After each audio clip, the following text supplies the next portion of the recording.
जय राधा माधव कुंज बिहारी।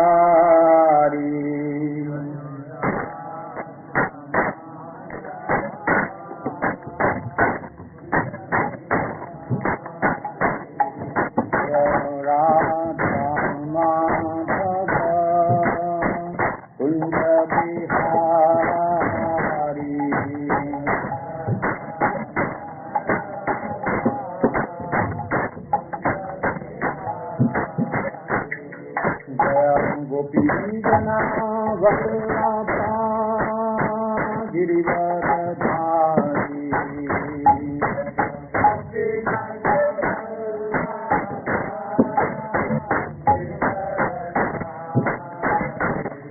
जय गोपी जना वल्लभधारी।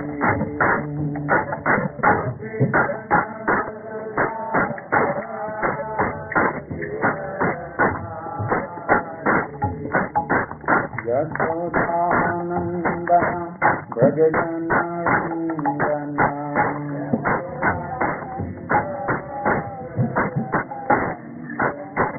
यशोदानंदन व्रज जननंदन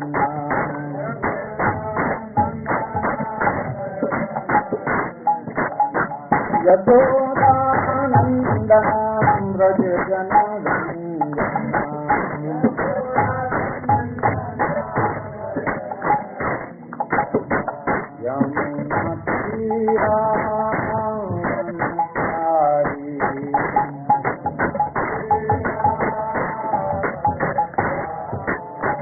यमुना तीरा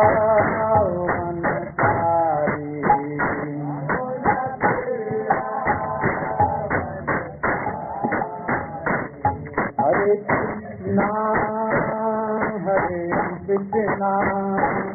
कृष्णा कृष्णा हरे हरे हरे राम राम हरे हरे।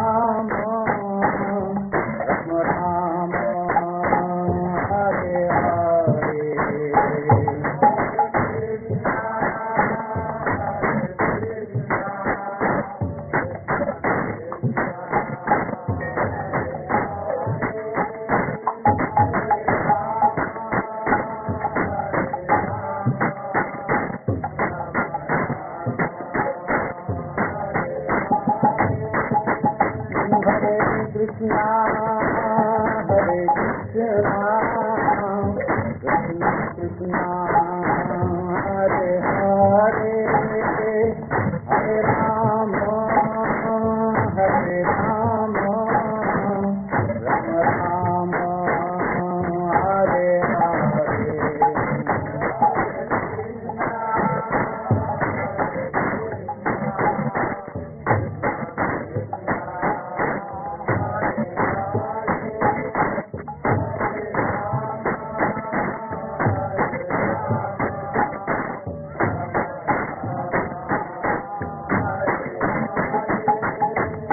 हरे कृष्णा कृष्णा हरे हरे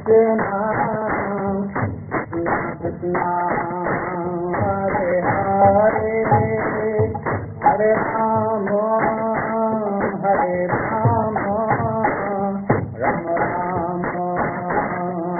राम राम हरे हरे।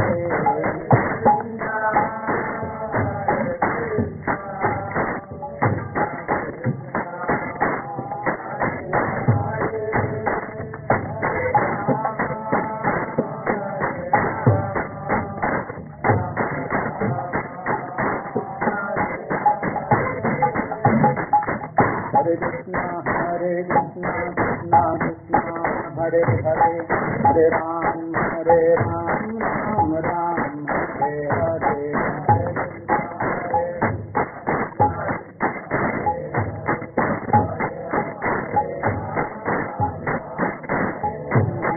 हरे कृष्णा कृष्णा कृष्णा हरे हरे हरे राम राम हरे हरे।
विष्णुपाद परमहंस परिवृतकाचार्य स्तोत्र कृष्ण कृपा श्रीमूर्ति शिवांजय श्री भक्ति वेदांत स्वामी श्रील प्रभुपाद की जैसे अनंत कोटि वैष्णव वृंद की श्री राधा माधव सखी वृंद की यशोदा दामोदर भगवान की राधा दामोदर भगवान की श्री गौर किशोरदास बाबू जी महाराज तिरुभाव तिथि महामहोत्सव की निताई गौर प्रमानंदे हरि हरि गौर।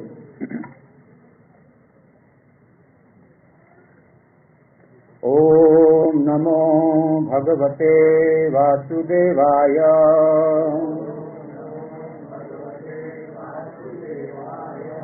ओम नमो भगवते वासुदेवाय।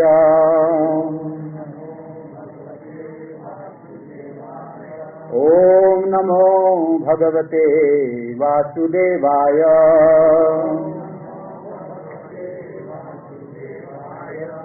ओम ज्ञानतिमिरन्धस्य ज्ञानञ्जनशलाकया चक्षुरुन्मिलितं येन तस्मै श्रीगुरवे नमः।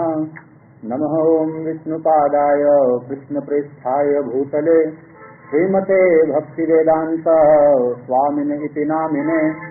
नमस्ते सरस्वती देवे गौरवाणी प्रचारिणे निर्विशेष शून्यवादी पाश्चात्य देश तारिणे नमो महावदन्याय कृष्ण प्रेम प्रदायते कृष्णाय कृष्ण चैतन्य नामिने गौरतिशे नमः। हे कृष्ण करुणा सिंधु दीनबंधो जगत्पते गोपेश गोपिकाकांत श्री राधाकांत नमोस्तुते। सप्तकांचन गौरांगी श्री राधे वृंदावनेश्वरी वृषभानुसुते देवी प्रणमामि हरिप्रिये। जय श्री कृष्ण चैतन्य प्रभु नित्यानंद श्री अद्वैत गदाधर शिवासदि गौर भक्तविंद। हरे कृष्णा कृष्णा कृष्णा हरे हरे हरे राम राम राम हरे हरे। पतित पावन दामोदर मास की, कार्तिक मास की, दामोदर व्रत शिल सत्यव्रत मुनिपाद की जय।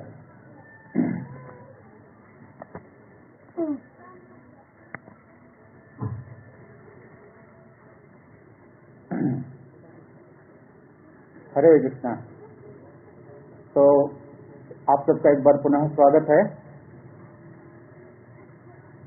यद्यपि इस व्यासासन पर बैठने की मेरी कोई योग्यता नहीं है, मैं भी आप जैसा ही एक साधारण व्यक्ति हूँ, लेकिन आप सभी के आशीर्वाद से, आप सभी के आशीष से एवं गुरुजनों के आशीर्वाद से भगवान के गुणानुवाद में, भक्तों के गुणानुवाद में दो शब्द कहने का प्रयास करूंगा। और इसमें जो भी त्रुटियां होंगी कृपा करके मुझे क्षमा करें, और मैं भगवान की अच्छी तरह से साधना भक्ति कर सकूं, श्री प्रभुपाद जी की सेवा कर सकूं, इसके लिए यथाशक्ति आशीर्वाद प्रदान करें।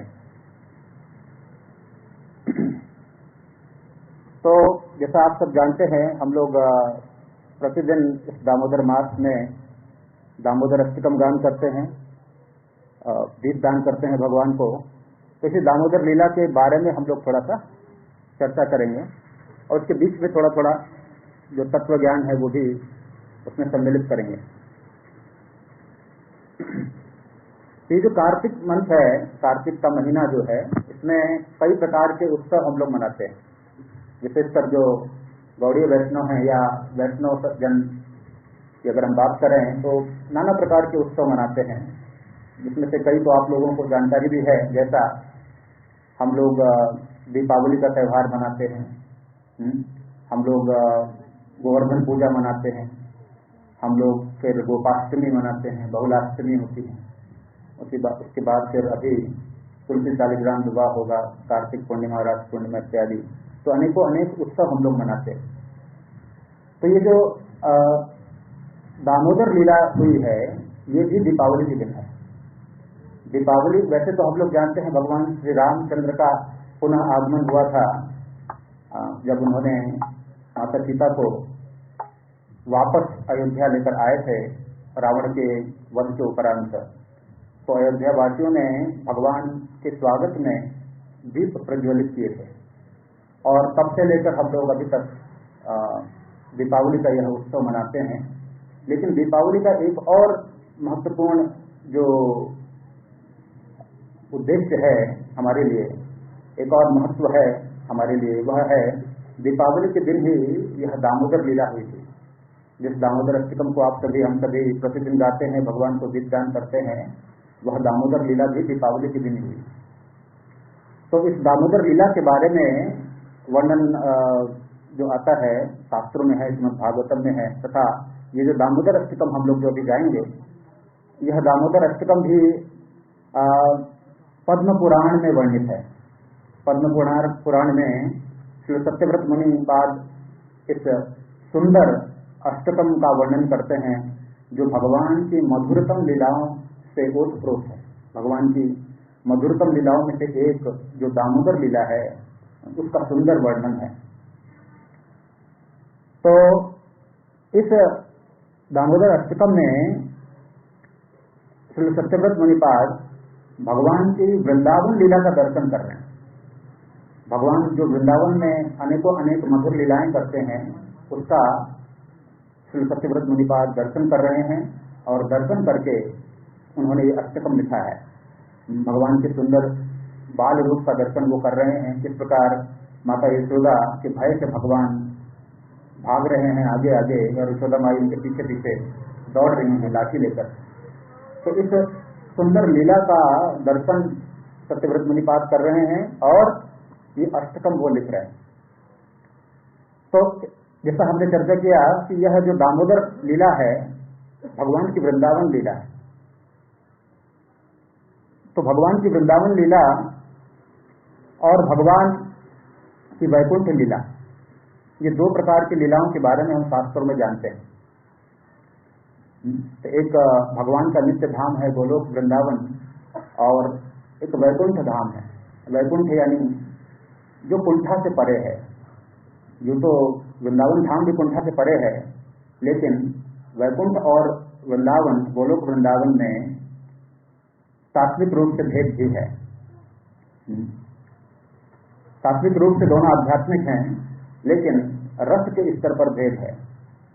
वैकुंठ लोकों में ऐश्वर्य का प्रधान है और वृंदावन में माधुर्य प्रधान है। तो ऐश्वर्य प्रधान और माधुर्य प्रधान इसमें भेद क्या है? जो वैकुंठ लीलाएं हैं भगवान की, वैकुंठ में भगवान के प्रति भक्तों के हृदय में आदर भाव है, सम्मान का भाव है कि भगवान स्वामी हैं, हम उनके सेवक हैं, भगवान के समक्ष हमको आदर के साथ सम्मान के साथ जाना है, उनका आदर करना है। और इस प्रकार प्रेम संबंध भगवान के साथ वहाँ ऐश्वर्य भाव के साथ है। भगवान को स्वामी जानकर, भगवान को अत्यंत उच्च पद पर जान करके और अपने को अत्यंत निम्न पद पर जान करके भगवान की ऐश्वर्य भाव में भक्ति वैकुंठ में होती है। और जो माधुर्य धाम है भगवान का गोलोक वृंदावन, वहां पर ऐश्वर्य प्रधान नहीं है, वहां माधुर्य प्रधान है।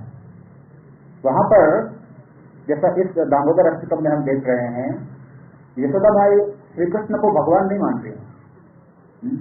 श्री कृष्ण से बहुत प्रेम है, अत्यंत प्रेम है, ऐसा प्रेम जिसकी कोई तुलना नहीं, जिससे परे कुछ भी नहीं। अत्यंत प्रेम है श्री कृष्ण के प्रति, लेकिन ऐश्वर्य भाव में नहीं है, माधुर्य भाव में। यशोदा माई जान रही है कि ये कृष्ण मेरा बालक है, मेरा पुत्र है, इसे भी भूख लगती है और वो उस कृष्ण को मारने के लिए दौड़ती हैं छड़ी से। क्यों? क्योंकि कृष्ण ने माखन का जो पात्र है उसे तोड़कर मक्खन को बंदरों को खिलाया और नाना प्रकार की शरारतें श्री कृष्ण अपने बाल्य लीला में करते थे। तो यशोदा माई यह देख रही हैं कि ये कृष्ण भगवान नहीं है, ये मेरा अपना पुत्र है। तो वहां पर ऐश्वर्य प्रधान नहीं है, प्रेम में मधुरता है वृंदावन लीला में। लेकिन भगवान की जो वैकुंठ लीला है, भगवान का जो वैकुंठ धाम है, वहां पर ऐश्वर्य प्रधान है। इसे हम ऐसे समझ सकते हैं कि जैसे कोई राजा है या कोई बहुत बड़ा, किसी बहुत बड़े देश का कोई राष्ट्रपति है, उस या मान लीजिए भारत का राष्ट्रपति है, तो भारत के राष्ट्रपति से मिलने अगर आप जाएंगे तो राष्ट्रपति से मिलने के लिए एक अलग कक्ष है, बाह्य कक्ष, और एक उनका खुद का निवास, उनका निज निवास, जहां पर वो अपने पत्नी अपने बच्चों के साथ वास करते हैं। तो आप लोग जाएंगे तो आप लोगों को प्रवेश मिलेगा कहां तक? केवल बाह्य कक्ष तक। वो भी उसके लिए भी बहुत बहुत नाना प्रकार के आवेदन इत्यादि करने पड़ेंगे, और अगर अनुमति मिली तो कहां तक जाएंगे? केवल बाह्य कक्ष तक राष्ट्रपति के। और राष्ट्रपति से मिल करके उन्हें उनके प्रति आदर का भाव होगा, सम्मान का भाव होगा। ऐसा नहीं होगा कि राष्ट्रपति से हाथ मिलाकर उनके कंधे पर बैठ गए, राष्ट्रपति की गोद में जाकर बैठ गए, ऐसा नहीं होगा। बहुत आदर सम्मान होगा वहां पर, प्रेम होगा, सम्मान भी होगा, आदर भी होगा, लेकिन वो मधुरता नहीं होगी जो राष्ट्रपति के निज कक्ष में उनका अपने पत्नी के साथ, अपने बच्चों के साथ जो उनका मधुर संबंध है, उनके सेवकों के साथ, निज सेवकों के साथ, पर्सनल सेक्रेटरी के साथ जो मधुर आदान प्रदान हो रहा है, वो आपके साथ नहीं होगा। आपके साथ केवल एक औपचारिक बातचीत होगी, आपस में सम्मान होगा, आप उनको सम्मान दोगे, वो आपकी बात सुनेंगे और फिर आप बातचीत करके वापस आ जाओगे। लेकिन उनके निजी कक्ष में उनके पारिवारिक सदस्यगण उनसे मधुर व्यवहार करते हैं, प्रेम का व्यवहार। उसमें किसी भी प्रकार का वो नहीं होता। राष्ट्रपति का बच्चा ये नहीं समझता कि मेरे पिताजी राष्ट्रपति हैं, या उनकी पत्नी ये नहीं समझती मेरे पति राष्ट्रपति हैं। वो तो उन्हें अपने पत्नी पति जानती हैं, या बच्चा उन्हें अपना पिता जानता है। तो ये माधुर्य भाव और ऐश्वर्य भाव में भेद है। तो सत्यव्रत मुनिपाद यहाँ पर माधुर्य लीला का वर्णन कर रहे हैं। जो ये जो दामोदर लीला है ये माधुर्य लीला है। तो भगवान की जो लीलाएं हैं, भगवान का नाम, भगवान का रूप, भगवान का गुण, भगवान की लीला, ये बहुत मधुर है। लेकिन हम यह पाते हैं कि यह लीला इतनी मधुर होने के बावजूद भी हम लोगों को इस संसार में और सब कुछ मधुर लगता है, भगवान की लीलाएं मधुर नहीं लगती। हम लोग जब भगवान की लीला श्रवण करने के लिए कहीं जाते हैं, बैठते हैं, तो हम यह सोचते हैं कि जल्दी जल्दी खत्म हो जाए, उसके बाद फिर प्रसाद लें और घर जाएं, क्योंकि हमारे घर में दूसरी लीला है। तो भगवान की लीला यद्यपि मधुर है, उसमें माधुर्य है, लेकिन हमें इसका कोई रसास्वादन नहीं हो पाता। एटलीस्ट मुझे तो नहीं होता, आप लोगों को होता होगा। तो वो रसास्वादन नहीं हो पाता। क्यों नहीं हो पाता? इसके लिए आचार्यगण बताते हैं कि जीव, हम सभी जीव जो मनुष्य देह में हैं या फिर अन्य देह में भी जो हैं, विशेषकर मनुष्य देह की हम बात कर रहे हैं, हम लोग इस बाह्य संसार के साथ मन के द्वारा आदान प्रदान करते हैं। मन एक प्लेटफॉर्म है, उस प्लेटफॉर्म के माध्यम से हमारा जो शरीर है वह बाह्य जगत के साथ आदान प्रदान करता है, व्यवहार करता है। तो मन अभी वर्तमान में इस संसार के साथ आसक्त है, सांसारिक विषयों के साथ आसक्त है, संसार के विषय मन को बांधे हुए हैं। लेकिन अगर हम भगवान की लीलाओं का आस्वादन करना चाहते हैं, जो कि भौतिक इंद्रियों से परे हैं, हमारी आंखों से परे, हमारी कानों से परे, हमारी जिह्वा से परे, हमारे सभी इंद्रियों से परे भगवान की जो लीलाएं हैं, अगर हम उनका आस्वादन करना चाहते हैं, तो जो हमारा मन अभी बाह्य संसार में लगा हुआ है, बाह्य संसार में आसक्त है, उस मन को श्री कृष्ण से जोड़ना होगा, श्री कृष्ण के चिंतन में जोड़ना होगा, श्री कृष्ण का के स्मरण में जोड़ना होगा। भगवान भगवद गीता में कहते हैं ना कि किस प्रकार हम भगवान से जुड़ सकते हैं, किस प्रकार हम भगवान की भक्ति कर सकते हैं। भगवान बताते हैं 18वें अध्याय के 65वें श्लोक में, और 9वें अध्याय के 34वें श्लोक में भी वही श्लोक भगवान कहते हैं, मन मना भव मद भक्तो मदयाजी माम नमस्कुरु मामे वैश्यसी सत्यम से प्रतिजानी प्रियोष में। अर्जुन से भगवान कह रहे हैं कि अर्जुन, तुम किस प्रकार मेरी भक्ति कर सकते हो, मुझसे जुड़ सकते हो, मुझे अनुभव कर सकते हो। तो जो बात हम कह रहे हैं कि भगवान को अनुभव कर पाना भौतिक इंद्रियों से हमारे लिए संभव नहीं है फिलहाल, लेकिन भगवान उपाय बता रहे हैं स्वयं कैसे हम भगवान को अनुभव कर सकते हैं। भगवान कह रहे हैं मन मना भव, अपने मन के द्वारा मेरा चिंतन करो। तो प्रश्न उठता है, फिर हम सब भगवान के सामने तर्क रखेंगे, भगवान आपका चिंतन कैसे करें? मंदिर में भी हम जब जाते हैं तो हमें अपने व्यापार का, अपने जॉब का चिंतन होता है, या अगर हम स्टूडेंट हैं तो हमें क्या क्या पढ़ाई करना है उसका चिंतन होता है। तो आपका चिंतन तो कठिन है बहुत, मनमना भाव कैंसिल, मनमना भाव। भगवान कहते हैं फिर मदे आजी, अगर तुम मनमना भाव नहीं कर सकते हो, भगवान यद्यपि चारों करने के लिए कह रहे हैं, लेकिन आचार्यगण बताते हैं चारों में से अगर कोई एक भी कर ले तो भगवान का अनुभव अपने जीवन में वो कर सकता है। मनमना भाव मद भक्तो, अगर तुम मनमना नहीं हो सकते तो मद भक्तो, मेरी भक्ति करो। भगवान की भक्ति करना इंद्रियों से बहुत आसान है। अतः श्री कृष्ण नाम आदि न भवेद ग्राह्यम इंद्रिय सेवोन्मुखे ही जीवादो स्वमेव ही स्फुरत्तदा। कि श्री कृष्ण का जो नाम रूप गुण लीला इत्यादि है वो बाह्य इंद्रियों से हम उसे अनुभव नहीं कर सकते, लेकिन जब हम इन इंद्रियों को सेवा में लगाते हैं भगवान की, तो हम भगवान श्री कृष्ण को तत्वतः अनुभव कर सकते हैं।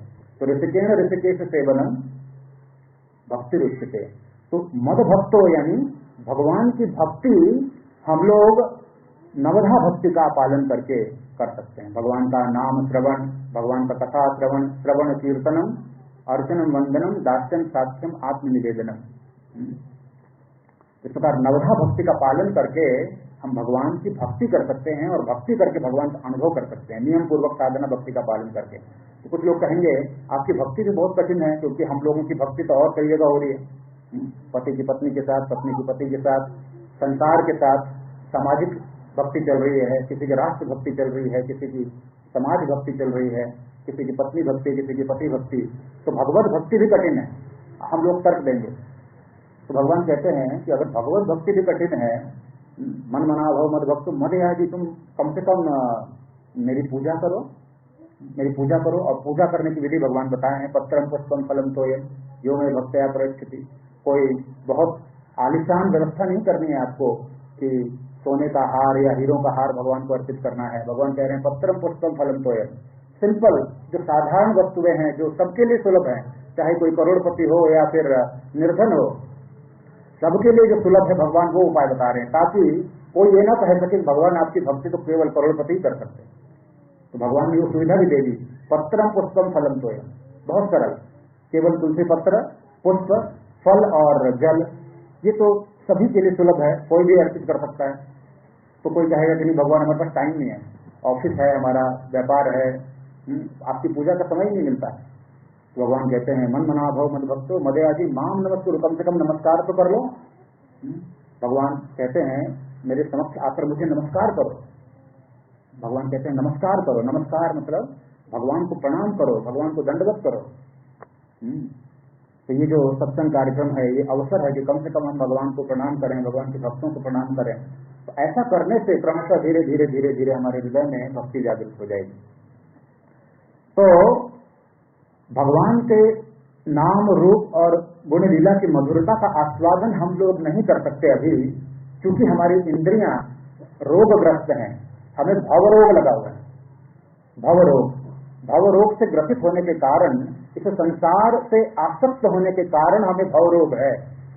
हमको इस संसार से परे कुछ दिखता ही नहीं है, हमको लगता है ये संसार ही सब कुछ है। इस संसार में अपनी जिम्मेदारियों को निभाना वही सब कुछ है, वही जीवन का लक्ष्य है, यही हम लोग अभी तक समझते हैं।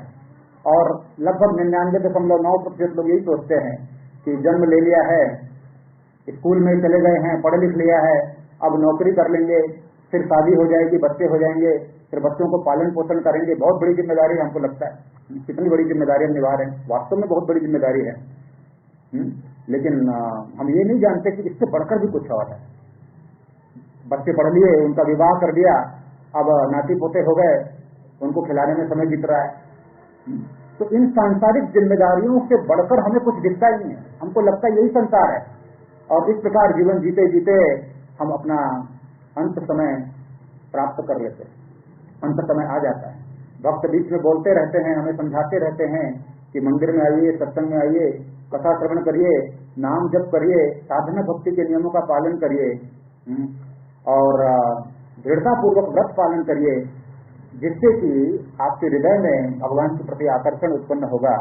लेकिन हम लोग कहते हैं कि हमारे पास समय नहीं है, हम अभी बहुत व्यस्त हैं, इस कार्य में बिजी हैं, इस कार्य में बिजी हैं, उधर व्यस्त हैं, वगैरह वगैरह कई प्रकार के हम लोग बहाने बनाते हैं।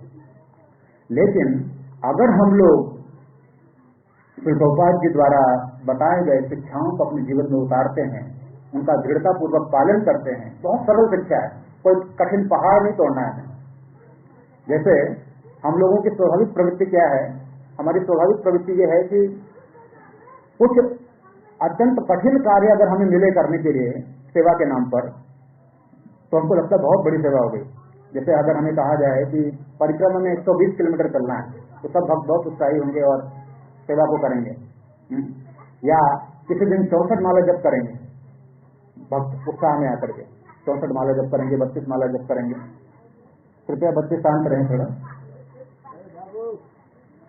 तो किसी दिन हम 64 माला जप करेंगे, कभी कभी हम कार्तिक में 15 दिन तक परिक्रमा करेंगे, 200 किलोमीटर 300 किलोमीटर पैदल चलेंगे। लेकिन परिक्रमा समाप्त होते ही, 64 माला समाप्त होते ही 64 दिन तक फिर एक माला भी नहीं करेंगे। या फिर परिक्रमा समाप्त होते ही हम फिर मंदिर जाएंगे नहीं, 1 महीना 2 महीने। तो इस प्रकार का पेंडुलम वाली जो स्थिति होती है, कभी 64 कभी 0, कभी 64 फिर कभी 0, ये हमारे जीवन में चलते रहता है। तो अगर हम वास्तव में भगवान का अनुभव अपने जीवन में करना चाहते हैं, तो हमको एक व्रत पालन करने की आवश्यकता है। और जो व्रत पालन है वो भी बहुत सरल है, कोई बहुत कठिन नहीं है व्रत पालन करना, जो प्रभुपाद जी ने हमें बताया है। तो व्रत पालन के लिए हमें क्या करना है, प्रभुपाद जी हमें बताते हैं कि साधु संग, नाम कीर्तन, भागवत श्रवण, मथुरावास श्रीमूर्ति श्रद्धया सेवन, सर्व साधन सार यही 5 अंग, कृष्ण भक्ति जन्माइला, पंचेर अल्प संग।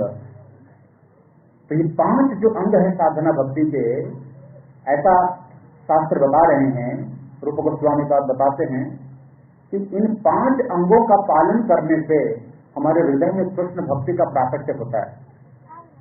तो कृष्ण भक्ति का प्राकट्य होता है, ये बात तो हमने सुन लिया, लेकिन कृष्ण भक्ति का महत्व क्या है अगर ये पता ही नहीं चलेगा तो प्राकट्य होकर भी करेगा क्या? तो महत्व पता होना जरूरी है, महत्व पता होना जरूरी है। तो उसको संक्षेप में हम लोग सुनेंगे, महत्व क्यों पता होना जरूरी है। देखिए, हम लोग इस संसार में अभी बात कर रहे हैं, कोई विद्यार्थी है, कोई गृहस्थ है, कोई ब्रह्मचारी है, कोई व्यापार करता है, कोई नौकरी करता है। लेकिन हम सब अगर गंभीरता से बैठकर सोचें, कोई हो सकता है करोड़पति हो, कोई अत्यंत निर्धन हो, कोई किसी कार्य में अत्यंत दक्ष हो, कोई अनपढ़ हो, उसको कुछ भी नहीं आता हो, हर व्यक्ति एक साथ बैठकर अगर यह सोचे कि ये जो कुछ भी क्वालिटी गुण उसे प्राप्त हुए हैं, जो कुछ भी पद उसे अभी वर्तमान में प्राप्त है या प्राप्त नहीं है, क्या यह स्थिति अनादिकाल तक बने रहने वाली है? क्या यह स्थिति अनेक वर्ष तक बने रहने वाली है? क्या यह जो ऐश्वर्य हमें मिला है, जो धन संपत्ति प्रॉपर्टी, जो परिवार हमें मिला है, हमारे साथ अनादिकाल तक जाने वाला है?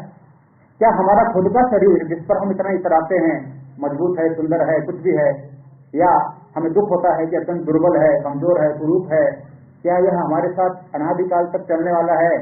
हमारे अपने संबंध, हमारे अपने प्रियजन, हमारी पत्नी, हमारे बच्चे, क्या वे हमारे साथ हमेशा अनादिकाल तक जाने वाले हैं? अगर हम इसको गंभीरता से विचार करेंगे तो हमको उत्तर मिलेगा नहीं। चाहे आप कितना भी प्रयास कर लें, कितना भी रिसर्च कर लें, कितनी भी व्यवस्था क्यों न कर लें, एक दिन ये छूटने वाला है, सभी संबंध छूटने वाले हैं। चाहे आप अपनी पत्नी से बहुत प्रेम करते हो या पति से आप बहुत प्रेम करती हो, ये संबंध छूटने वाले हैं। आप अपने बच्चों से प्रेम करते हैं, यह संबंध छूटने वाला है। तो इस पर हमें बार बार चिंतन करने की आवश्यकता है कि क्या जो हम कर रहे हैं ये शाश्वत है? जो हम चाहते हैं अपने जीवन में, क्या यह शाश्वत है? हमारी योजना क्या होती है? हमारी योजना होती है कि 1-2 प्लॉट हो जाए शहर में, मार्केट के पास होगा तो प्रॉपर्टी की वैल्यू ज्यादा होगी, और 1-2 बंगले बना लेंगे, किराए पर किराया आएगा, 2-3 प्लॉट शहर से थोड़ी दूर ले लेंगे, बेटी की शादी हो जाएगी। ये योजना हम बनाते हैं, लेकिन योजना के फलीभूत होने का समय आता है, हम देखते हैं कि हमारा ट्रांसफर हो गया ऊपर, सभी योजना यहीं पे धरी रहेगी। तो ये बात जब हम चर्चा करते हैं तो हमारा उद्देश्य नकारात्मकता फैलाना नहीं है कि अरे आप तो बहुत नेगेटिव बात करते हैं, सब कोई मरता थोड़ी है। लेकिन सब कोई मरता नहीं है समय से पूर्व, ये सही है, लेकिन वो कौन मरेगा न मैं जानता हूं न आप जानते हैं। हो सकता है मैं चला जाऊं, हो सकता है आप में से कोई चला जाए अपनी योजना पूरी करने से पहले, या फिर अगर योजना पूरी हो भी गई, मान लीजिए सब कुछ व्यवस्था कर लिया, प्लॉट सब बेच लिया, बेटी की शादी हो गई, बच्चे अपने सेटल्ड हो गए, सब कुछ हो गया, तब क्या? तब भी तो आपको तो जाना ही है। ऐसा नहीं कि आप सक्सेसफुल हो गए अपने भौतिक जीवन में, सफलता प्राप्त कर ली तो अब आपको यहीं रहना, आप बहुत सफल इंसान है, यहीं रहिए। नहीं, आपको जबरदस्ती निकाला जाएगा आपके ही घर से, जिसको बड़े प्रेम से बनाया आपने, बड़े प्रेम से जिसका श्रृंगार किया है आपने, जिस बच्चे को आपने बड़े लालन पालन से पाला है, उसको छोड़कर जाना पड़ेगा न चाहते हुए भी। तो क्या उसकी तैयारी हमारी हो रही है? ये बात सोचने वाली है।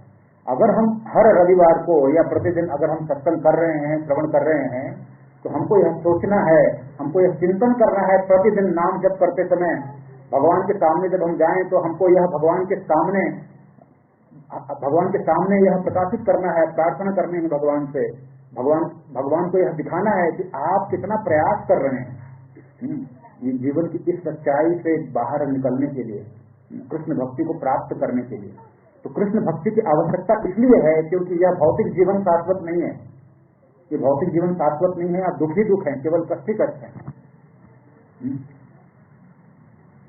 तो यह जानने के उपरांत कि आध्यात्मिक जीवन की आवश्यकता है, कृष्ण भक्ति की आवश्यकता है, हमको यह जानना चाहिए कि उस कृष्ण भक्ति को प्राप्त कैसे किया जाए। तो हम अभी चर्चा कर रहे थे कि जो साधना भक्ति के जो 5 अंग हैं, इनका जब हम पालन करेंगे दृढ़ता पूर्वक, साधु संग, वैष्णवों का संग करें, भक्तों का संग, पहला अंग बहुत सरल है, कोई भी कर सकता है, पैसे की आवश्यकता नहीं। साधु संग, नाम कीर्तन, भगवान के नाम का जप, भगवान के नाम का कीर्तन बहुत सरल है। हम लोग रोज प्रतिदिन भगवान के नाम का जप करते हैं, हरे कृष्णा कृष्णा कृष्णा हरे हरे, हरे राम राम राम हरे हरे। रोज हम भगवान के नाम का जप करते हैं। नाम कीर्तन, साधु संग, नाम कीर्तन, भागवत श्रवण, भगवत गीता, श्रीमद् भागवत, चैतन्य चरितामृत आदि ग्रंथों का भक्तों के संग में पठन एवं श्रवण, ये हम सब करते हैं, करना चाहिए। अगर नहीं कर रहे हैं, प्रतिदिन करना चाहिए श्रवण और पठन, फिर चिंतन, और फिर उसके बाद अपने जीवन में अनुशीलन। खाली श्रवण किया, पठन किया, अंदर कुछ नहीं गया तो मतलब नहीं, उसका चिंतन करना है, उसका मनन करना है कि मैं इसमें कहाँ फिट बैठता हूँ। जैसे कोई आपको लीला बता रहे हैं, अजामिल की कथा चल रही है, अजामिल की क्या दुर्गति हो गई हमने सुना और मन में सोचा, वाह कितना पापी था अजामिल। लेकिन हमको यह सोचना चाहिए कि हमारी स्थिति उससे भी गई गुजरी है। हम लोगों को शास्त्रों में जो पात्र बताए गए हैं, उन पात्रों के स्थान पर अपने आप को रखकर देखना चाहिए कि मेरी स्थिति क्या है, मेरी तैयारी कितनी चल रही। तो इस प्रकार साधु संग, नाम कीर्तन, भागवत श्रवण, मथुरावास यानी धामवास, हमको धामवास करना चाहिए। तो अभी हम सब धामवास कर रहे हैं कि नहीं कर रहे हैं? ये धामवास ही कर रहे हैं।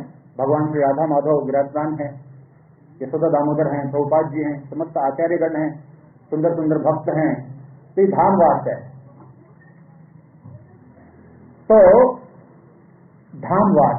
धामवास से तात्पर्य है ऐसा वास जहां भगवान का नाम कीर्तन हो, कथा प्रवचन हो, भगवान के भक्त भगवान का गुणानुवाद करते हो, ऐसे संग में जाना, यह धामवास है।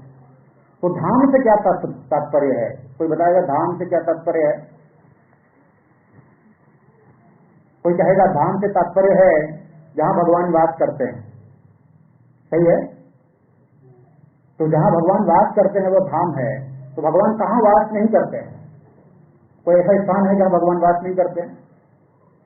क्या डाल्टनगंज में भगवान वास नहीं करते, या फिर गढ़वा में वास नहीं करते? क्या केवल वृंदावन में ही वास करते हैं भगवान? भगवान तो सर्वत्र व्याप्त हैं, हर जगह वास करते हैं। लेकिन प्रश्न ये है कि क्या भगवान को हम अनुभव कर सकते हैं हर जगह पे? तो भगवान यद्यपि सर्वत्र व्याप्त हैं, लेकिन हम अनुभव नहीं कर सकते उन्हें। इसलिए हम धाम में जाते हैं, हम ऐसे तीर्थ स्थानों पर आते हैं जहां जैसे हम आज आए हैं, और भक्तों के संग में भगवान को अनुभव करने का प्रयास करते हैं। तो यद्यपि भगवान सर्वत्र व्याप्त हैं, संपूर्ण जगत भगवान का धाम ही है, फिर भी विशेषकर हम वृंदावन, मथुरा इत्यादि धाम में जाते हैं। श्री प्रभुपाद जी के जो इस्कॉन सेंटर्स हैं वो अपने आप में एक धाम है। इन धामों में हम जाते हैं, भगवान की कथा का श्रवण करते हैं, भगवान का कीर्तन करते हैं, महाप्रसाद सेवन करते हैं, भगवान के भक्तों के साथ अपने विचारों का आदान प्रदान करते हैं। ये वास्तव में धामवास है। तो यद्यपि भगवान सर्वत्र व्याप्त हैं, लेकिन हम किसी उन्हें अनुभव नहीं कर सकते, इसलिए हम लोगों को विशेषकर धाम जाने की आवश्यकता है, मंदिर जाने की आवश्यकता है, मंदिर जाने की आवश्यकता है। और मंदिर जाने की आवश्यकता क्यों है? हमें धाम में जाने की आवश्यकता क्यों है? क्योंकि यह भगवान को आनंद देता है। भगवान प्रसन्न होते हैं जब इतने सारे भक्त भगवान के समक्ष आते हैं, तो भगवान देखकर आनंदित होते हैं। तो भगवान के सामने जाकर हमें बिजनेस नहीं करना चाहिए कि भगवान ये समस्या है, ये प्रॉब्लम है, ये कठिनाई है, ये दे दीजिए, वो दे दीजिए, ये बिजनेस हमें नहीं करना चाहिए। भगवान के सामने ना तो हमें कुछ मांगना चाहिए और ना कुछ शिकायत करना चाहिए। भगवान के सामने यह करने का अभ्यास करना चाहिए कि सिर्फ भगवान को अच्छा लगता है, भगवान को आनंद देता है यह कार्य, इसलिए हमें करना है कि आज रविवार है, आज भगवान को आनंद देना है, हमें भगवान को प्रसन्न करना है, इसलिए हम वहां जाएंगे। भगवान सभी भक्तों को एक साथ देखकर कीर्तन करता हुआ देख आनंदित होते हैं, इसलिए हम वहां जाएंगे। तो ये गोपियों का भाव है। वो भगवान से कुछ डिमांड नहीं करती कि हमें भगवान ये दे दीजिए, या ये शिकायत है कि पति हमें ये परेशानी दे रहा है, या फिर समाज में ये कष्ट है, या धन की कमी हो गई, भगवान थोड़ा दे दीजिए। ये सब प्रार्थना नहीं करती भगवान, या कोई शिकायत भी नहीं करती। वो इसलिए भगवान के पास जाती हैं अपने पति को छोड़कर, अपने बच्चों को छोड़कर, भगवान के वेणु को श्रवण कर, वो इसलिए अर्धरात्रि में भी भगवान के पीछे भाग जाती हैं, समस्त नैतिकता को त्याग करके। जैसे संसार में कोई स्त्री किसी पुरुष के पीछे भाग जाए तो उस स्त्री को दुष्चरित्र स्त्री कहेंगे और उस पुरुष को भी दुष्चरित्र पुरुष कहेंगे। लेकिन भगवान के पीछे तो करोड़ों करोड़ों गोपियां भाग गए अपने पति को छोटा हुआ छोड़ करके। तो समस्त नैतिकता से परे है भगवान का भक्त के साथ संबंध। गोपियों की लीला से यह पता चलता है। क्यों? क्योंकि भगवान सबके पति हैं। किसी पत्नी का, संसार में किसी पत्नी का कोई अगर पति है तो वह उसके शरीर का पति है, लेकिन भगवान तो आत्मा के पति हैं। हम सब जो जीवात्मा हैं उनके पति कौन है? भगवान है। पति का तात्पर्य पालन करने वाला, जो पालन करता है वह पति। तो भगवान सबके पति हैं, इसलिए चाहे कोई पुरुष हो चाहे कोई स्त्री हो, जीवात्मा की दृष्टि से हम सब के पति श्री कृष्ण हैं। इसलिए गोपियां अपने पतियों को सोता हुआ छोड़कर भगवान श्री कृष्ण के पीछे गए। क्यों? क्योंकि श्री कृष्ण सबके पति है। तो यह जो सुंदर दामोदर लीला, वृंदावन लीला सत्यव्रत मुनिपाद वर्णन कर रहे हैं, इसको जानने के लिए हम लोगों को यह जानना महत्वपूर्ण है कि वास्तव में श्री कृष्ण है कौन, हमारा उनके साथ क्या संबंध है। और यह आवश्यक है कि जो मन, जो इंद्रियां अभी इस संसार से आसक्त हैं, सांसारिक विषयों से आसक्त हैं, उनको हम कैसे श्री कृष्ण की ओर लेकर आए। इसका उपाय श्री रूप गोस्वामी और बताते हैं उपदेशामृत में। जैसे मान लीजिए हम अभी चर्चा कर रहे थे कि हम सभी रोगग्रस्त हैं, इसलिए भगवान की लीला इतनी मधुर है भी। हम में से लोग सोचते हैं, अरे ये जो प्रवचन करता है बोलते हैं भगवान की लीला बहुत मधुर है, लेकिन हमको तो मधुर लगता ही नहीं है। हमको तो रसगुल्ला मधुर लगता है या फिर महाप्रसाद मधुर लगता है। भगवान की लीला जल्दी खत्म हो जाए, बस खत्म होने के बाद मधुर लगता है हमको। तो मधुर लगता नहीं। क्यों? रूप गोस्वामी बता रहे हैं क्योंकि हम लोग रोगग्रस्त हैं, भव रोग से ग्रसित हैं। हमको पता ही नहीं है कि भगवान है क्या चीज, भगवान के साथ हमारा संबंध क्या है, ये जानकारी नहीं है। तो रूप गोस्वामी बताते हैं उपदेशामृत में, स्यात् कृष्ण नाम चरितादिप्राप्य विद्या चित्तोपतस्तरतनादिनरोचिकानु किंतु आदरादनुदिनं खलु सैव जुष्टा स्वाद्वी क्रमाद भवति तदगद मूलहंत्री। श्री उपदेशामृत का 7वां मंत्र रूप गोस्वामी बता रहे हैं कि यद्यपि भगवान श्री कृष्ण का नाम, रूप, गुण, लीला बहुत मधुर है, लेकिन क्योंकि हम सभी भव रोग से ग्रसित हैं, इस संसार से आसक्त हैं, इसलिए भगवान की लीला, गुण, रूप इत्यादि मधुर होने के बावजूद भी हम उसका आस्वादन नहीं कर पाते। ठीक उसी प्रकार जिस प्रकार कोई व्यक्ति अगर पीलिया रोग से ग्रसित है, अगर कोई व्यक्ति पीलिया रोग से ग्रसित है तो जो गन्ने का मीठा रस है वह भी उसे कड़वा लगता है। तो इसमें दोष किसका है? गन्ने के मीठे रस का या हमारे रोग का? पीलिया के कारण हमें वह गन्ने का मीठा रस कड़वा लग रहा है या गन्ने का रस ही कड़वा हो गया है? क्या है स्थिति? क्या है सच्चाई? क्या है?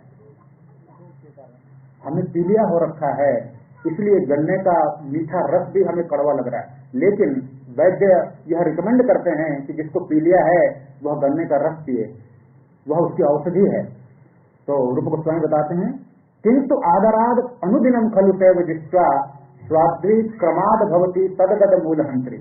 जब हम प्रतिदिन गन्ने का रस, जो वैद्य ने हमें रिकमेंड किया है, हमें संस्तुति की है कि आप प्रतिदिन अगर गन्ने का रस पिएंगे तो यह जो रोग है पीलिया का, यह रोग चला जाएगा। और जब रोग चला जाएगा तो ये जो गन्ने का रस जो अभी कड़वा प्रतीत हो रहा है, कैसा प्रतीत होगा? फिर से मीठा लगने लगेगा। यह जो भव रोग जब जाएगा, संसार के प्रति जब आसक्ति चली जाएगी, तब क्या होगा? तब यह जो गन्ने, यह नाम रूप कृष्ण का जो नाम रूप गुण लीला इत्यादि जो मधुर है, उसका भी हमें आस्वादन होने लगेगा। और जिस मात्रा में भव रोग दूर होगा, उस मात्रा में हमें श्री कृष्ण का अनुभव होगा, उस मात्रा में श्री कृष्ण का अनुभव होगा। भगवान कहते हैं भगवद गीता में, ये यथा माम प्रपद्यन्ते ताम तथा एव भजाम्यहम्। जिस मात्रा में, जिस अनुपात में और जिस भाव में हम श्री कृष्ण को अप्रोच करते हैं, श्री कृष्ण के समीप जाते हैं, भगवान भी उसी मात्रा में, उसी अनुपात में और उसी भाव से रेसिप्रोकेट करते हैं, आदान प्रदान करते हैं हमारे साथ। ऐसा नहीं कि हमारा समर्पण कंपनी का होगा, भगवान 100 रुपए का करेंगे, नहीं। जितना समर्पण हमारा होगा उतना ही आदान प्रदान भगवान की तरफ से भी होगा। तो जब हम इस प्रकार प्रतिदिन, जैसे पीलिया रोग से मुक्त होने के लिए गन्ने का रस जब हम प्रतिदिन पान करेंगे, आदर पूर्वक प्रतिदिन करेंगे, नियम पूर्वक, तब पीलिया का रोग जब मुक्त होगा तो वही कड़वा गन्ने का रस मीठा लगने लगेगा। ठीक उसी प्रकार रूप गोस्वामी कह रहे हैं, अगर हम प्रतिदिन आदर पूर्वक, ऐसा नहीं कि क्या गुरु महाराज ने दे दिया, माला पकड़ा दिया है, हरे कृष्ण कृष्ण कृष्ण हरे हरे, हरे राम राम राम हरे हरे, रोज रोज रगड़ना है, यही माला घुमाना है, क्या करना है ये? ऐसा नहीं, आदर पूर्वक कि मेरे गुरु महाराज ने ये माला मुझे दिया है, मुझे कहा है कि प्रतिदिन भगवान के नाम का जप करो, और उस आदर भाव से प्रतिदिन नियम पूर्वक इस समय करना है, मतलब करना है, प्रातः काल ब्रह्म मुहूर्त में मुझे करना है, अपने जीवन में प्राथमिकता देनी है हरिनाम को, भगवान नाम को प्राथमिकता देनी है, भगवान की कथा को प्राथमिकता देनी है, बाकी सब काम बाद में, बाकी सब काम ये होने के बाद। लेकिन अभी होता क्या है, सब काम पहले, बचा समय तो ये, और नहीं हुआ तो अगले दिन, और अगले दिन में नहीं हुआ तो फिर अगले दिन, ऐसे अगला दिन करते करते जीवन बीत जाता है। लेकिन अगर हम इसका अभ्यास करेंगे रोज प्रतिदिन, किंतु आदराद अनुदिनम, आदर पूर्वक और अनुदिनम प्रतिदिन, किंतु आदराद अनुदिनम खलु सैव दृष्टा स्वाध्य क्रमाद भवती तदगत मूल हंत्री। जब हम इस प्रकार आदर पूर्वक प्रतिदिन नियम पूर्वक भगवान नाम का उच्चारण करेंगे भगवान के भक्तों के संग में, तो क्या होगा, यह जो भव रोग है, जिसकी वजह से हम अपनी पत्नी को अपना मान रहे हैं, अपने बच्चों को अपना मान रहे हैं, इस संसार को अपना मान रहे हैं, वो रोग दूर हो जाएगा। और क्या होगा, यह रोग दूर होगा और श्री कृष्ण के प्रति आसक्ति होगी। तो जैसे ही श्री कृष्ण के प्रति आसक्ति होगी, संसार के प्रति विरक्ति स्वाभाविक है। जैसे मान लीजिए एक हाथ में पत्थर रखा है आपने, और आप चाहते हैं कि दूसरा पत्थर आ जाए इस हाथ में, तो जैसे ही दूसरा पत्थर आएगा पहला पत्थर गिराना पड़ेगा, तभी तो आएगा। एक साथ दो पत्थर आप नहीं ले सकते, जगह ही नहीं आपने। तो वैसे ही संसार के प्रति विरक्ति अपने आप हो जाएगी जब श्री कृष्ण के प्रति आसक्ति हो जाएगी। तो श्री कृष्ण के प्रति आसक्ति का उपाय क्या है, किंतु आदराद अनुदिनम खलु सैव दृष्टा, प्रतिदिन भगवान के नाम का जप, भगवान के भक्तों का संग। जैसे शराबी शराबियों का संग करता है तब उसको मजा आता है, अकेले पीने मजा नहीं आता उसको, 10-15 मिल गए बेवड़े, उनको बड़ा आनंद आता है। जुआरी कई सारे मिलकर जुआ खेलते हैं, उनको आनंद आता है, अकेले जुआ क्या खेलेगा, बोर हो जाएगा, आएगा नहीं, मजा ही नहीं आएगा उसको। उसी प्रकार संग चाहिए भक्तों को भी, भक्तों का संग चाहिए। साधु संग नाम कीर्तन भागवत श्रवण, भागवत का निरंतर श्रवण, निरंतर श्रवण। जीवन में कोई समस्या चल रही है, कोई कहीं फंसी हुई है गाड़ी हमारी, भागवत कथा में बैठे प्रवचन कर्ता ने ऐसी बात बोल दी कि वो समस्या दूर हो गया। क्योंकि हमारे हृदय में और आपके हृदय में वही परमात्मा है, वो जानते हैं आपको क्या चाहिए और हमसे वही चीज बुलवाएंगे, या फिर किसी भी प्रवचन कर्ता से वो चीज बुलवाएंगे जो आपको शुद्ध कर जाएगी। तो भक्तों का संग करना है। फिर क्या करना है, नाम जप, साधु संग नाम कीर्तन भागवत श्रवण मथुरावास, बार बार संग में आइए, इधर प्रोग्राम में आइए, भगवान के धाम में तीर्थ यात्रा पर जाइए महाराज के साथ, भक्तों के साथ, भागवत श्रवण मथुरावास। श्री मूर्ति रस श्रद्धाया सेवन, 5वां हम बताना भूल गए थे। 5वां क्या है, श्री मूर्ति रस श्रद्धाया सेवन, भगवान की अर्चा विग्रह की सेवा। अपने घर में छोटा मंदिर बनाइए एक प्रमुख स्थान पर, ऐसा नहीं कि किसी कोने में गिरखा पर रख दिया भगवान का और कोई देख ही नहीं सके, जिसे एकदम घर का जो सबसे प्रमुख स्थान है, बैठक जहाँ पर जो सबसे सुंदर स्थान है घर का, वहां भगवान का आलिशान मंदिर बनाइए और उस स्थान पर भगवान की रोज आरती करिए, सेवा करिए, भगवान को भोग लगाइए, रोज सुबह उठकर भगवान के सामने नाचिए, कीर्तन करिए, भगवान को गुणानाथ करिए, भगवान से अपना सुख दुख डिस्कस करिए। ये 5 अंग पालन करने से क्या होगा, यही 5 सर्व साधन सार, यही 5 अंग कृष्ण भक्ति जन्माइला पंचेर अल्प संग, इन 5 में से किसी एक का अल्प संग भी अगर हम कर लें तो कृष्ण भक्ति का प्राकट्य हमारे हृदय में हो जाएगा, कृष्ण भक्ति का प्राकट्य हमारे हृदय में हो जाएगा अगर हम इसको प्रतिदिन ऐसा करते हैं। तो ये 5 अंग हम लोगों को पालन कर रहा है प्रतिदिन। इसको प्रभुपाद जी ने और सरल कर दिया है। ये जो 5 अंग हैं, इसको प्रभुपाद जी ने, आप भगवद गीता 13वें अध्याय में पढ़ेंगे, 8वें से 12वें श्लोक के बीच में प्रभुपाद जी तात्पर्य में लिखते हैं।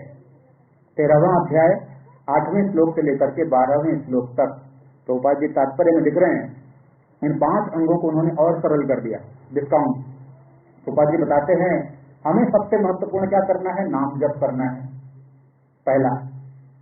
दूसरा हमें करना है भक्तों के संग में भागवत श्रवण और भागवत पठन। तीसरा हमें करना है केवल मात्र श्री कृष्ण का प्रसाद ग्रहण, जो हमने 5वां डिस्कस किया था, श्री मूर्ति श्रद्धाया सेवन। प्रभुपाद जी कह रहे हैं यह संकल्प ले लेना कि केवल हम श्री कृष्ण प्रसाद ही ग्रहण करेंगे और कुछ भी ग्रहण नहीं करेंगे, ये संकल्प ले लेना। तो ऐसे कितने भक्त हैं जिन्होंने संकल्प लिया है कि हम केवल श्री कृष्ण प्रसाद ग्रहण करेंगे, बाहर का कुछ भी नहीं खाएंगे? कितने भक्त हैं? हाँ, तो कर सकते हैं, एटलीस्ट प्रयास कर सकते हैं। तो हम सभी ये प्रयास कर सकते हैं। आपातकाल की स्थिति अलग है। 2 प्रकार के धर्म होते हैं। एक आपातकालीन धर्म जो हमको आपातकाल में पालन करना पड़ता है, इमरजेंसी में कहीं कुछ खाने को मिल ही नहीं रहा है, तो हमने चलो मरने से बढ़िया थोड़ा सा दाल भात खा लिया जाए भगवान को स्मरण करके। दैट इज, वो बहुत रेयर आपातकाल की स्थिति में। लेकिन सामान्य स्थिति में हम सभी को यह प्रयास करना चाहिए कि केवल जो श्री कृष्ण को भोग के रूप में आपने भोजन अर्पित किया है उसे ही प्रसाद रूप में ग्रहण करना है। ऐसा नहीं कि कहीं समोसा देखा समोसा खा लिया, उधर कचौरी देखा कचौरी खा लिया, उधर फिर गुलाब जामुन देखा वो खा लिया, तो उससे कुछ नहीं होगा। फिर भक्ति करते रहेंगे, बहु जन्म करे यदि श्रवण कीर्तन तबो नहीं पाए कृष्ण प्रेम रतन धन, ऐसे चलता रहेगा, माला घुमाते रहेंगे, कुछ नहीं होगा। एक डेडिकेशन होना चाहिए हमारा। तो हम ये संकल्प लें कि हम केवल कृष्ण प्रसाद ग्रहण करेंगे। तो कृष्ण प्रसाद ग्रहण करना प्रभुपाद जी बता रहे हैं तीसरा। और चौथा प्रभुपाद जी कह रहे हैं भगवान के श्री विग्रह की सेवा। ये 4 अंग प्रभुपाद जी ने इसको और सिंप्लीफाई कर दिए। तो इन 4 अंगों का पालन करना सरल है या कठिन है? सरल है कठिन है? सरल है। कौन कौन से अंग है 4 बताइए, कौन बताएंगे?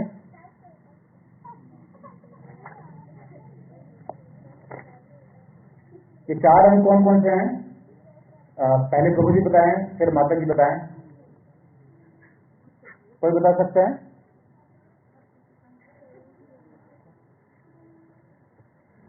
कोई बताएंगे? चलिए मैं एक बार फिर से रिपीट कर देता हूँ। ये 4 महत्वपूर्ण निर्देश जो प्रभुपाद जी ने दिया है, आप बताएंगे? बताइए। भागवतम, हाँ, भागवतम श्रवण या पठन भक्तों के संग में, अकेले नहीं, अपने कमरे में बैठ के पढ़ रहे हैं, वो समझ में नहीं आएगा, भक्तों के संग में। और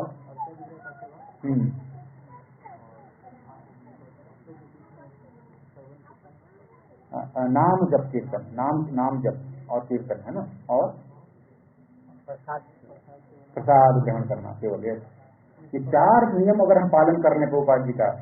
प्रभुपाद जी एक बार अमेरिका में थे, तो अमेरिका में प्रवचन देने के उपरांत प्रभुपाद जी ने कहा कि जब तक आप 99% शुद्ध नहीं हो जाते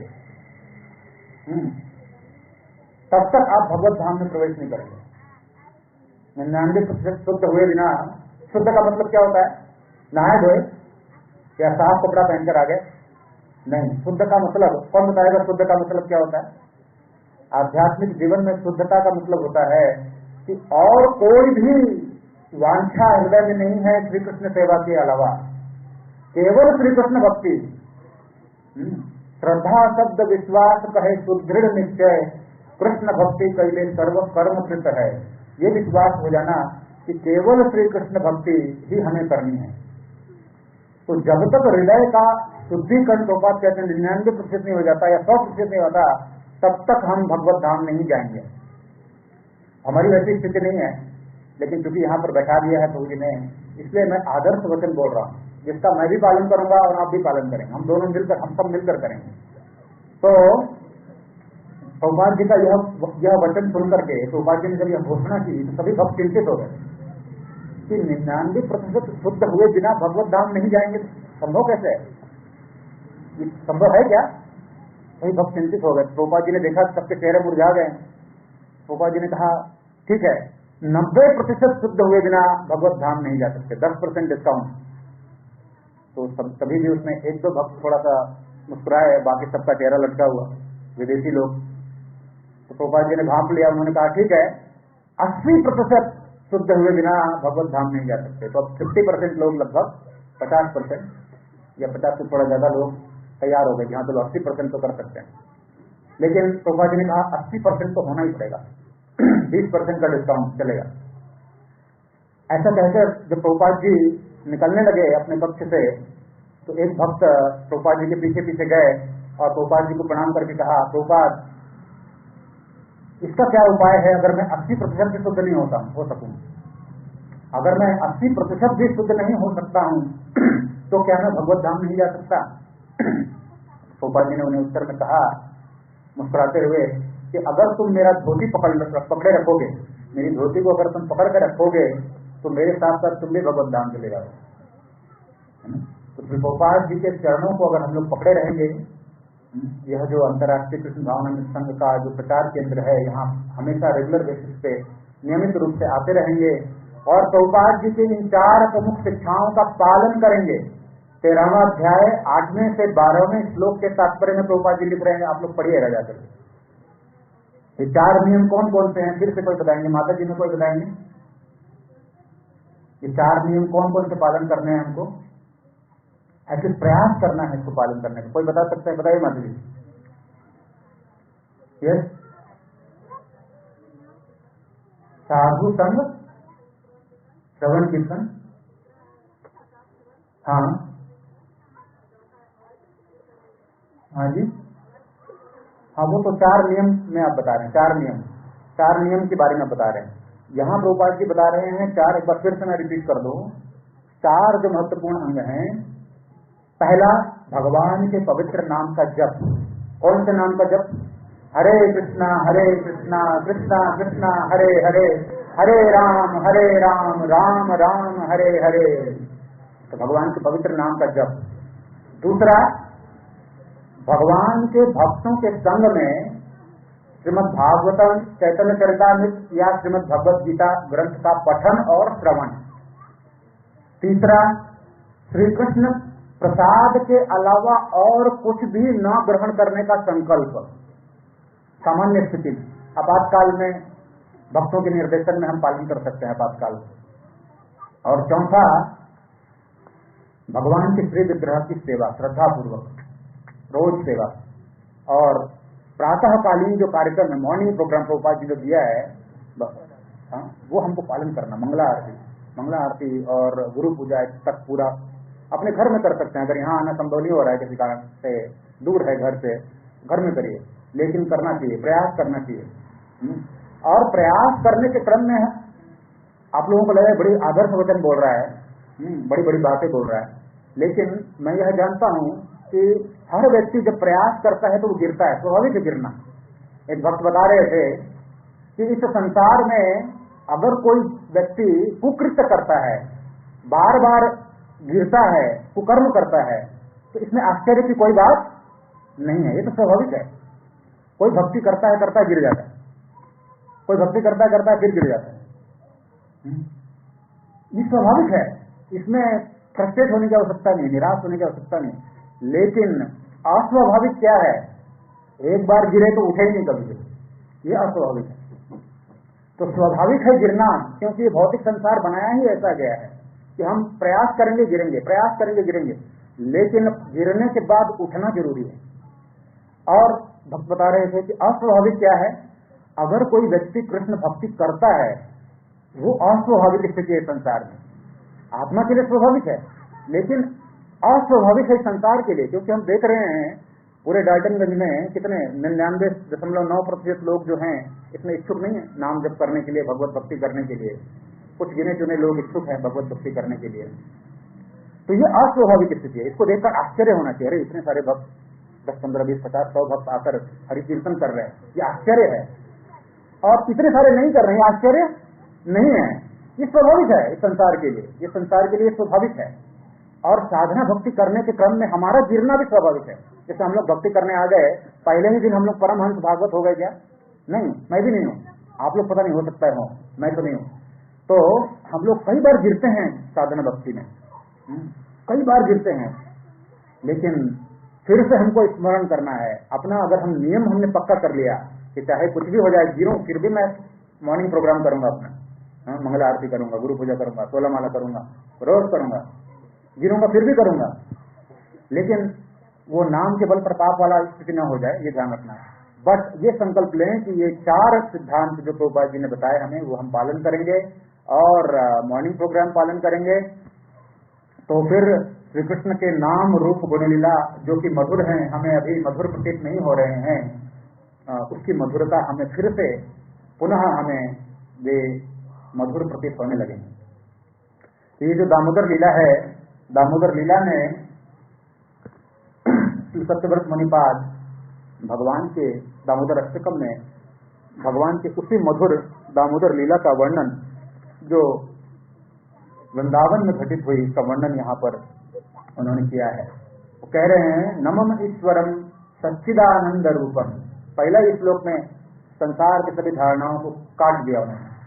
क्या? नमम ईश्वरम सच्चिदानंद रूपम। तो लोग कहते हैं ना भगवान निराकार है, ये है वो है, कोई रूप नहीं है भगवान का। तो यहाँ क्या कह रहे हैं सत्यव्रत मुनिपाद? नमम ईश्वरम सच्चिदानंद रूपम। उनका सच्चित आनंद का रूप है, भगवान का दिव्य रूप है।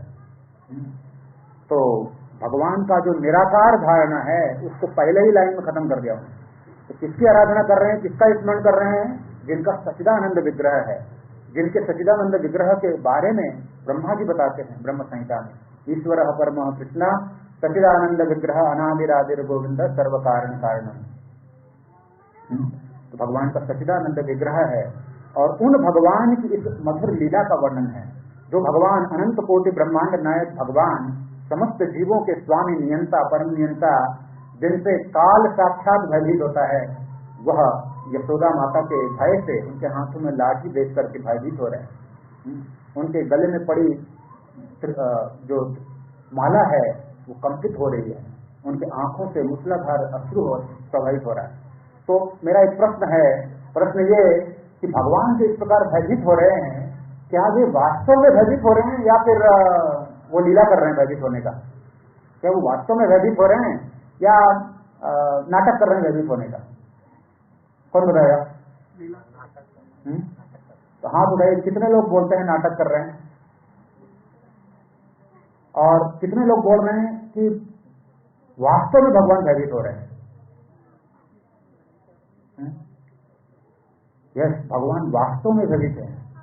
भगवान वहां लीला नहीं कर रहे हैं, भगवान वास्तव में भयभीत हो रहे हैं वहां पर।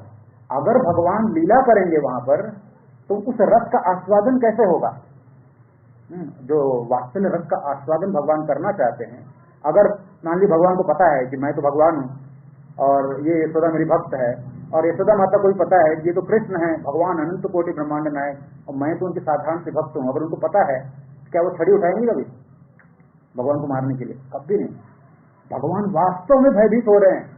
भगवान की लीला शक्ति इस प्रकार की व्यवस्था करती है जिससे भगवान अपनी भगवत्ता भूल जाते हैं और माता के हाथों में लाठी देखकर ऐसे भयभीत हो रहे हैं जैसे कि एक साधारण बच्चा है कोई। भगवान वास्तव में भयभीत हो रहे हैं। ऐसा कौन कहते हैं? ऐसा कहते हैं श्रीपाद विश्वनाथ चक्रवर्ती ठाकुर श्रीमद् भागवतम के अपने टीका में। भगवान वास्तव में भयभीत हो रहे हैं। तो इतना कहने के उपरांत हम लोग अपने इस कथा को यहाँ पर विराम देंगे और अभी 2-3 मिनट समय है, 8:15 होने में 2 मिनट। अगर किसी का कोई प्रश्न है तो हम लोग डिस्कस कर सकते हैं 1-2 मिनट।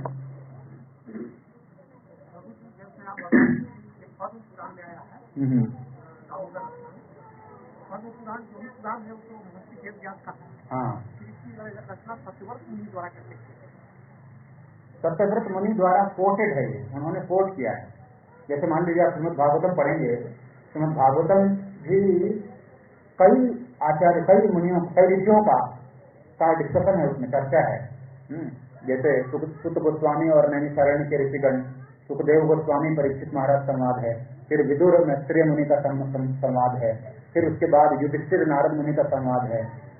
तो उनके संवाद को वेदव्यास जी ने संकलित किया है, वेदव्यास जी ने संकलित किया है। उसी प्रकार ये रचना है सत्यव्रत मुनि जी उसको संकलित किया है वेद व्यास जी ने। और किसी का कोई प्रश्न?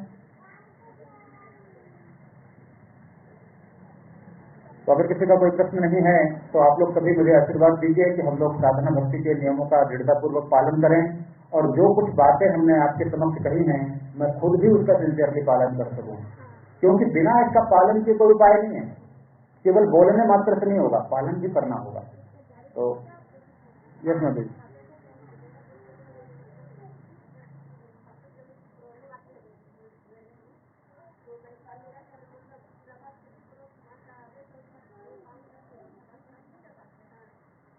कोई रिपीट करेंगे उनके प्रश्न को?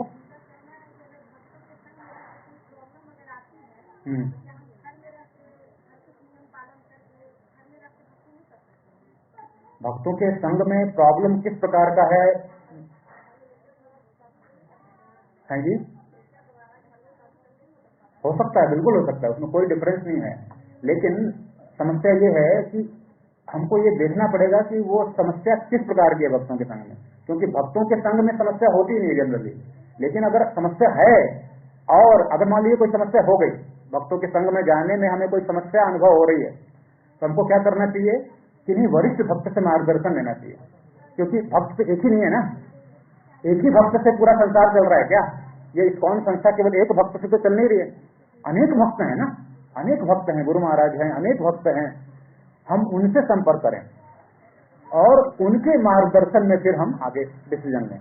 और जब तक उनसे संपर्क नहीं हो रहा है, भक्त के संग में समस्या अगर बहुत बड़ी हो गई है, ऐसी समस्या कि वहां जाने से हमारी चेतना दूषित हो रही है, हमको लग रहा है कि नहीं वहां जाने से हमारी साधना भक्ति बाधित होगी, तो बेटर है हम घर पे ही रहकर गुरु महाराज की कथा श्रवण करें और इन 4 नियमों का पालन करें।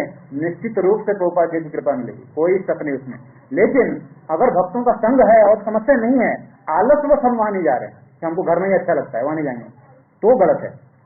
अगर संग में समस्या नहीं है तो संग में जाकर करना है।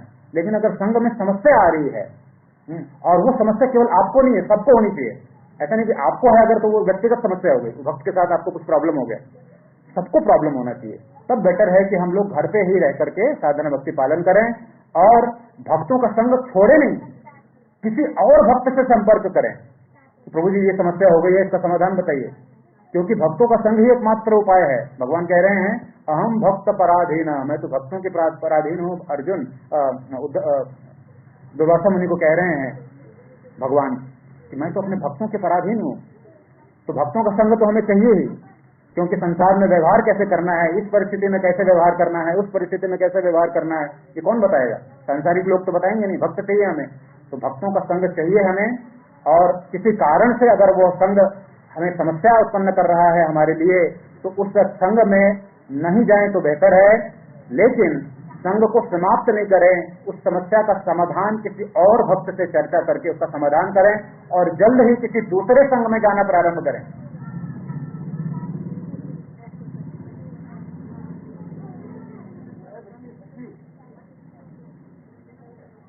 क्या क्या बोल रहे हैं मतलब जी?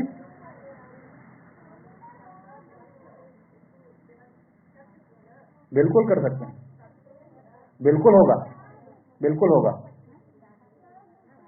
अगर आप जैसे ऐसी परिस्थिति में है, जैसे मान लीजिए, हाँ, तो घर पे आप कर सकते हैं, कोई दिक्कत नहीं उसमें। आप किसी भक्त के अगर संपर्क में हैं, उन्हें घर पे बुला रहे हैं, उनकी सेवा कर रहे हैं, उनसे मार्गदर्शन ले रहे हैं, कोई समस्या नहीं उसमें। जैसे मान लीजिए अभी आप यहाँ हैं, किसी ऐसे स्थान पर हैं जहाँ भक्तों का संग नहीं है, फिर आप क्या करेंगे? भक्ति बंद कर देंगे? नहीं करेंगे। वैसी स्थिति में आप उस अवसर की तलाश करेंगे, कोई भक्त आपके शहर में आ जाए, उनको आप घर पे बुलाएंगे, उनकी सेवा करेंगे। और अगर जब तक नहीं आते तब तक गुरु महाराज की कथा श्रवण करेंगे, प्रभुपाद जी की पुस्तकों को पढ़ेंगे, हरिनाम जपेंगे। भगवान हमारे हृदय में साक्षी रूप में है, भगवान हमारी परिस्थितियों को जानते हैं। भगवान एक सांसारिक पति के रूप में नहीं है जो कुछ भी नहीं जानता हमारे बारे में। भगवान तो सभी के पति हैं, हमारे हृदय की एक एक इच्छा को जानते हैं, वो सब कुछ जानते हैं, वो अंतर्यामी हैं, सब कुछ जानते हैं। तो आपकी स्थिति को देखकर आपके साथ वो रेसिप्रोकेट करेंगे, आदान प्रदान करेंगे।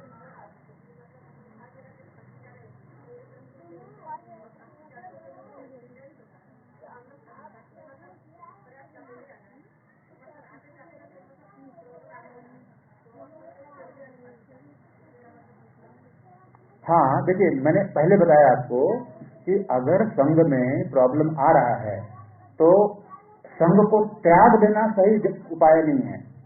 उस संघ को छोड़कर कोई दूसरा संघ हमको खुद तैयार कर लेना चाहिए। जैसे प्रभुपाद जी के जीवन में हम देखते हैं, प्रभुपाद जी के जीवन में जब प्रभुपाद प्रचार करना चाह रहे थे तो उनकी गुरु भाइयों ने उनका साथ नहीं दिया, कई प्रकार की समस्याएं हुई। तो प्रभुपाद जी ने क्या किया, भक्ति बंद कर दिया, अपने गुरु महाराज की आज्ञा पालन बंद कर दिया।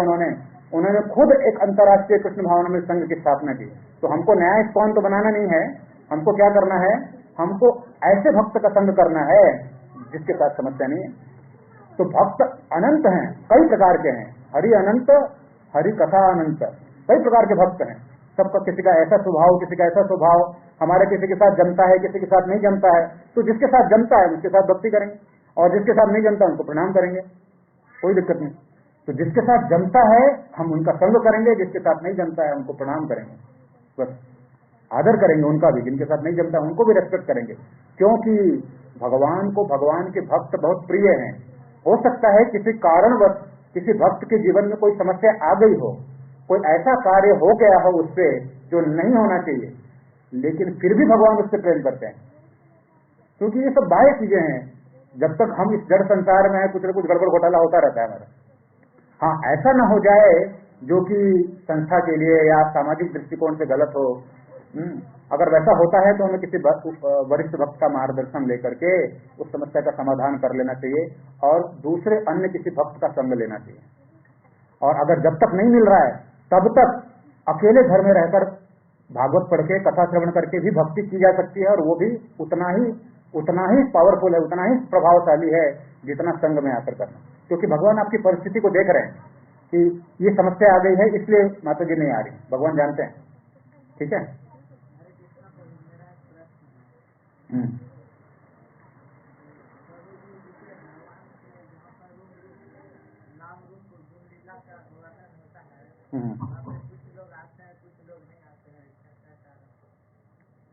वो इसका कारण अभी हमने चर्चा किया ना कि इस संसार में आश्चर्य ये नहीं है कि लोग नाम जप करने साधु संग में नहीं आ रहे, ये आश्चर्य नहीं है।